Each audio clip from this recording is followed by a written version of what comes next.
Bonjour, aujourd'hui la séquence 11 sur les transformations chimiques. On va commencer par la définition d'une transformation chimique. C'est lorsque vous allez modifier l'espèce chimique. Précédemment, on a vu les transformations physiques, où on passait la même espèce chimique d'un état physique à l'autre. Je vais prendre comme exemple la réaction entre l'acide chlorhydrique et le fer, et je vais vous montrer d'abord une vidéo.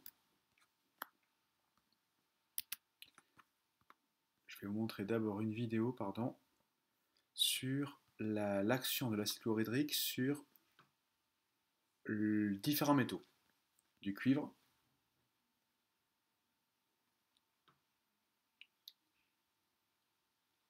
du fer, du zinc, de l'aluminium,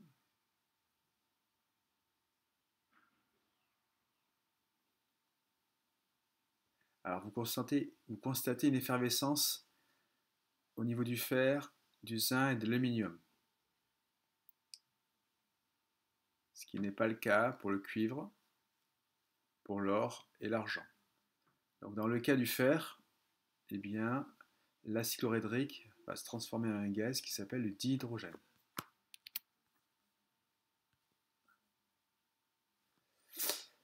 Alors, on définit toujours l'état du système, l'état initial et l'état final. Donc l'état initial, si je prends le cas du fer, il réagit en fait avec l'acide chlorhydrique. Alors l'acide chlorhydrique est constitué d'ions hydrogène et d'ions chlorure, et ce sont les ions hydrogène qui vont réagir. La transformation est la suivante. Le fer va se transformer en ion fer de plus, et l'ion hydrogène en dihydrogène.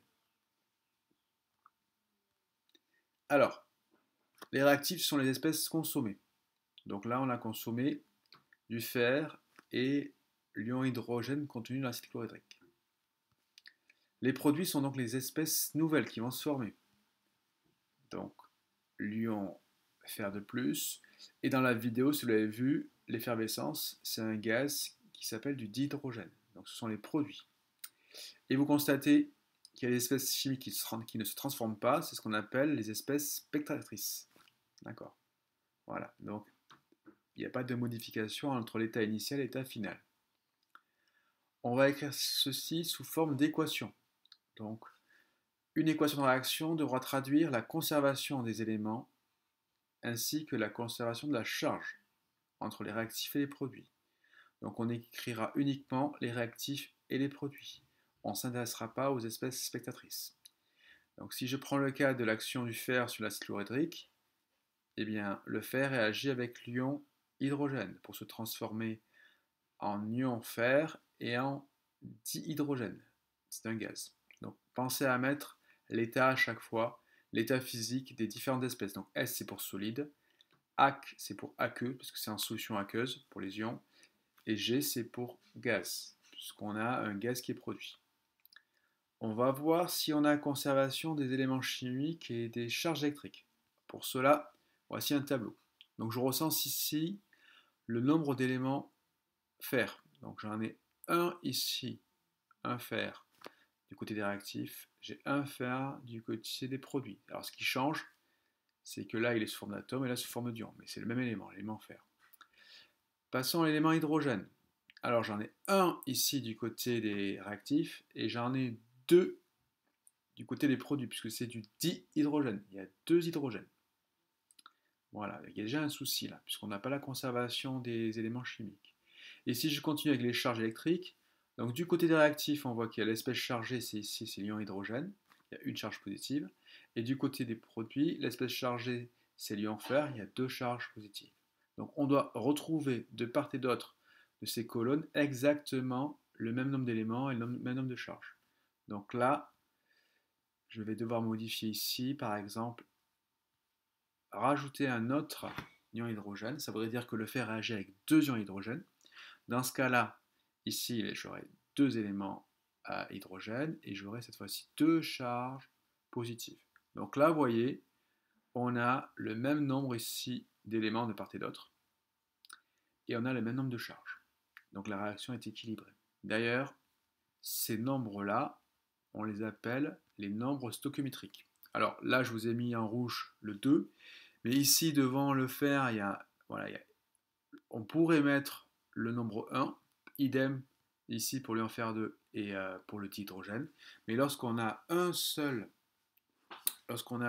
nombre stoichiométrique égal à 1, on ne le met pas pour éviter d'alourdir l'écriture. On va s'intéresser aux réactifs limitants. Une réaction chimique, comme celle-ci, s'arrête lorsque un des réactifs ici a disparu. C'est ce qu'on appelle le réactif limitant. Alors ça peut être le fer. Imaginez que on trempe un morceau de fer dans l'acide chlorhydrique, et bien la réaction va s'arrêter lorsque tout le fer sera transformé en ion Fe2+.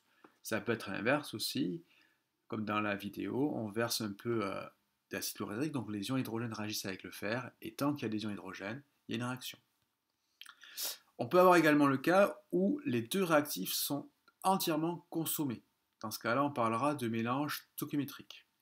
Alors si vous vous rappelez un petit peu le chapitre précédent sur le nombre de moles, et bien la quantité de matière, et bien là, les conditions stoichiométriques, c'est-à-dire qu'il faudrait imaginer ici, il y a une mole de fer qui réagirait avec 2 moles d'ion hydrogène.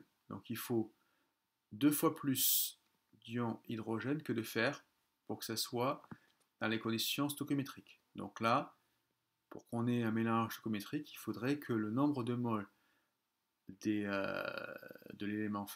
l'atome de fer soit égal à la moitié du nombre de moles des ions hydrogène. Grosso modo, il faut 2 fois plus d'ion hydrogène que de fer pour que la réaction soit stoichiométrique. Donc dans le cas du mélange stoichiométrique, voici les conditions. Maintenant, si le réactif limitant c'est le fer, ça veut dire que eh bien, cette quantité de matière va être inférieure à celle de l'ion hydrogène divisé par 2. Dans ce cas-là, c'est le fer qui est le réactif limitant. Et si c'est l'inverse, ça sera l'hydrogène qui sera le réactif limitant. Pour terminer, les effets thermiques lors d'une transformation. Alors, on l'a déjà vu dans le chapitre précédent, mais je reviens un petit peu dessus. Donc, le système, il peut absorber ou sceller l'énergie thermique, c'est de la chaleur. Donc, on a vu que dans le cas où il va céder de la chaleur, c'est une réaction exothermique, ça va libérer de la chaleur. Alors, c'est le cas justement de la réaction entre le fer et l'acide chlorhydrique. Cette réaction dégage de la chaleur, donc la température augmente énormément.